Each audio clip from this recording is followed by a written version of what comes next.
নমস্কাৰ, মই জুবাইৰ আহমেদ আপোনালোক সকলোকে স্বাগতম জনাই আজিৰ ভিডিঅ'টো আৰম্ভ কৰিবলৈ লৈছোঁ। আজিৰ ভিডিঅ'টোত অষ্টম শ্ৰেণীৰ গণিতৰ সূচক আৰু ঘাত এইটো অধ্যায়ৰ অনুশীলনী 12.1 5 নম্বৰৰ অংকবিলাক কৰিম। 5 নম্বৰত কি কৈছে, তলত দিয়াবোৰৰ গুণাত্মক বিপৰীত লিখা। গুণাত্মক বিপৰীতৰ অংকবিলাক কৰাৰ আগতে আমি গুণাত্মক বিপৰীত কি সেইটো জানিব লাগিব। মই লিখি দিছোঁ গুণাত্মক বিপৰীত কি, ষ্টাৰ মাৰ্ক দি লিখি দিছোঁ। যদি দুটা সংখ্যাৰ পূৰণফল এক হয় তেন্তে সংখ্যা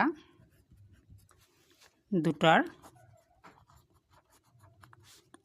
এটাক আনটোৰ গুণাত্মক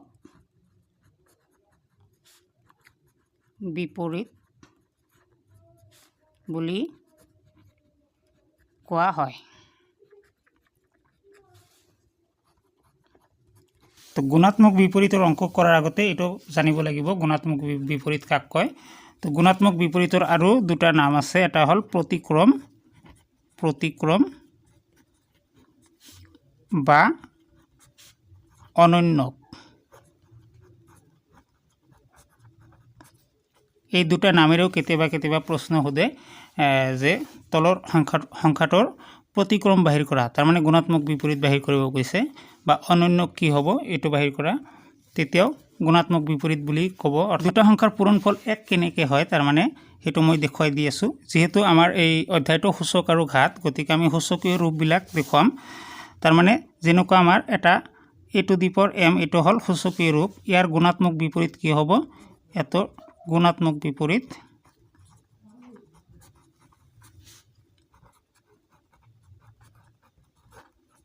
কি হ'ব a⁻m। a⁻m আৰু a⁻m ইয়াৰ পূৰণফলটো 1 কেনেকৈ হ'ব মই দেখুৱাই আছোঁ। আমি আগতে সূত্ৰত পাইছিলোঁ কি a⁻m সমান আমি কি লিখিব পাৰোঁ 1/a⁻m। তো এতিয়া আমি দেখুৱাব লাগিব a⁻m পূৰণ a⁻m সমান 1, গতিকে a⁻m পূৰণ a⁻m সমান আমি কি লিখিব পাৰোঁ a⁻m পূৰণ a⁻m মানে কি 1/a⁻m। তো এই তলৰ a⁻m ওপৰৰ a⁻m কাটা থাকিল কি 1, গতিকে আমি এই দুটাৰ পূৰণফল 1 পাইছোঁ। গতিকে আমি কেনেকৈ লিখিম, ইয়াতে যিটো সংখ্যা হ'ব বেছটো একে ৰাখি আমি সূচকটো প্লাছ হ'লে মাইনাছ কৰি দিম, তেতিয়া গুণাত্মক বিপৰীত হৈ যাব। 1 নম্বৰ অংকটো কি কৈছে 3⁴, ইয়াৰ গুণাত্মক বিপৰীত কি হ'ব, 3⁴ গুণাত্মক বিপৰীত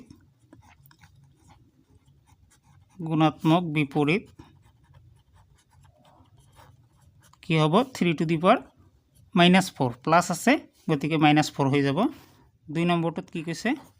2/3⁶, ইয়াৰ গুণাত্মক বিপৰীত কি হ'ব, ইয়াতে সূচকটো কি আছে প্লাছ আছে, গতিকে আমি 2/3⁻6 কৰি দি দিলোঁ। এটা বিধি আমি পাইছিলোঁ, যদি কোনো ভূমিৰ ওপৰত সূচকটো যদি মাইনাছ থাকে তেনেহ'লে যোৱাকালি মই কৈছিলোঁ কি a/b⁻m মানে কি b/a+m, অৰ্থাৎ চিধা হৰটো ওপৰত যাব আৰু লবটো তলত আহিব, বা তলত যিটো আছে সেইটো ওপৰত যাব আৰু ওপৰত যিটো আছে সেইটো তলত আহিব। গতিকে এইটো সমান আমি কি লিখিব পাৰোঁ 3/2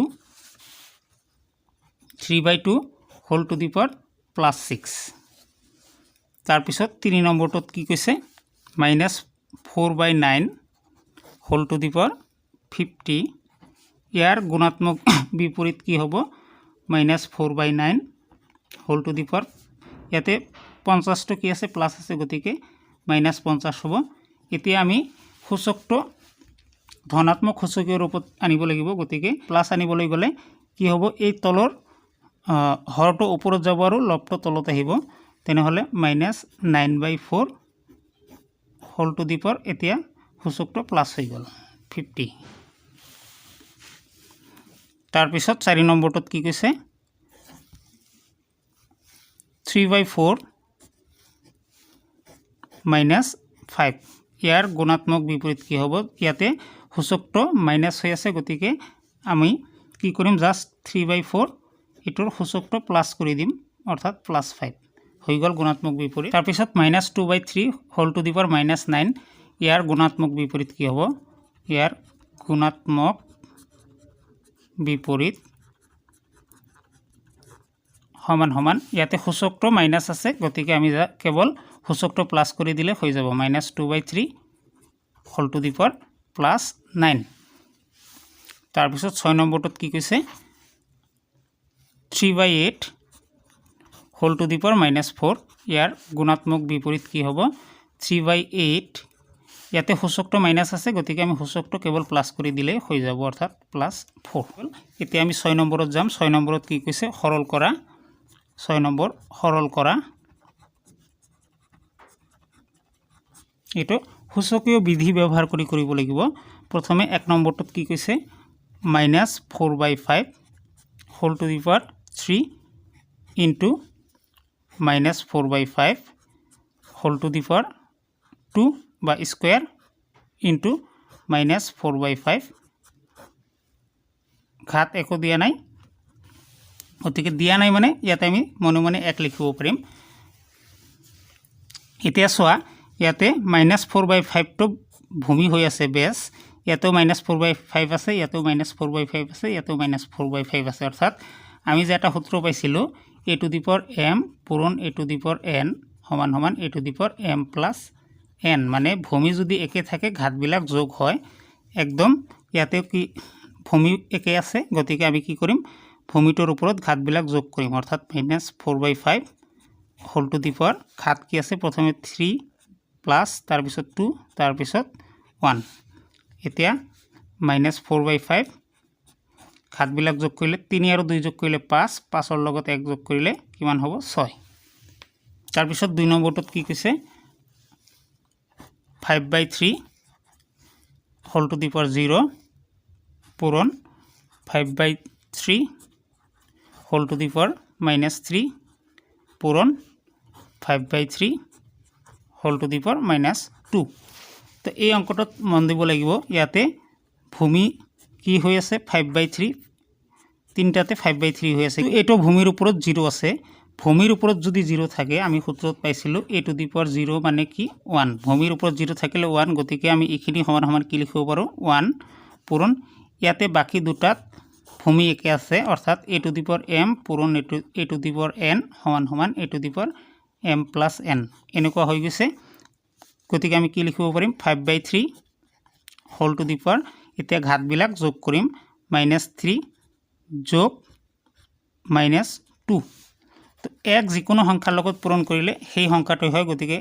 কি হ'ব 5/3 এক লিখিব নালাগে -3 প্লাসে মাইনাসে কি হয় -2 সমান সমান আমি কি লিখিব পাৰিম 5/3 টু দি পাৱাৰ -3 আৰু -2 কি হ'ব -5 তো এতিয়া চোৱা ইয়াতে সূচকটো কি হৈ আছে মাইনাস হৈ আছে মাইনাস হৈ গলে কি কৰিম আমি এই যে হৰটো ওপৰত দিম আৰু লবটো তলত দিম অৰ্থাৎ তলৰটো ওপৰত আৰু ওপৰটো তলত আহি যাব 3/5 এতিয়া কি হ'ব সূচকটো প্লাস হৈ যাব +5 হৈ গল 2 নম্বৰ তাৰ পিছত 3 নম্বৰটোত কি কৈছে -5/3 whole to the power 15 into -5/3 whole to the power -8 দ্বিতীয় বন্ধনী ভাগ -5/3 whole to the power 6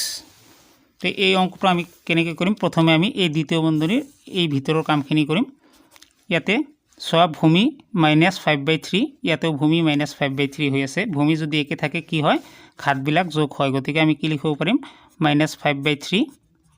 whole to the power 15 plus -8 ভাগ -5/3 হোল টু দি পাৱাৰ 6 তো এতিয়া -5/3 ইয়াতে 15 যোগে বিয়োগে কি হয় বিয়োগ হয় গতিকে বিয়োগ 8 ভাগ minus 5/3 whole to the power 6 এতিয়া কি কৰিম মাইনাছ 5/3 মই এটা শাৰী বেছিকৈ লিখি আছোঁ 15 পৰা 8 গ'লে কিমান থাকিব 7 ভাগ minus 5/3 whole to the power 6 এতিয়া চোৱা ভূমি দুটা একে হৈ আছে কিন্তু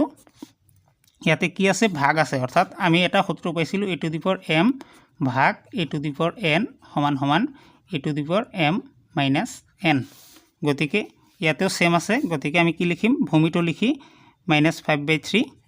ঘাতবিলাক বিয়োগ কৰি দিম অৰ্থাৎ 7 বিয়োগ 6 এতিয়া কি লিখিম মাইনাছ 5/3 7 পৰা 6 গ'লে কিমান থাকিব 1 থাকিব অৰ্থাৎ যিকোনো ভূমিৰ ওপৰত 1 থাকেই আমি কি লিখিব পাৰিম মাইনাছ 5/3 হৈ গ'ল তাৰপিছত 4 নম্বৰটো কি কৈছে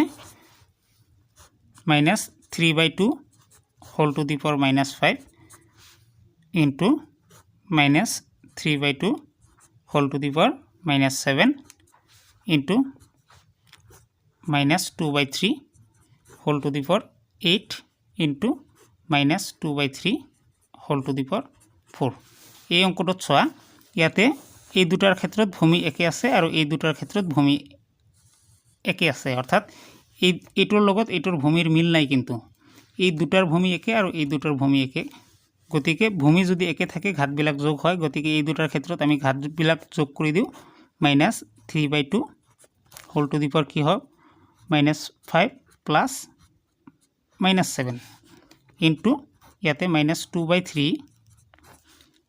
8 প্লাছ 4 ঘাতবিলাক যোগ কৰা হৈ গ'ল এতিয়া আমি কি কৰিম মাইনাছ 3/2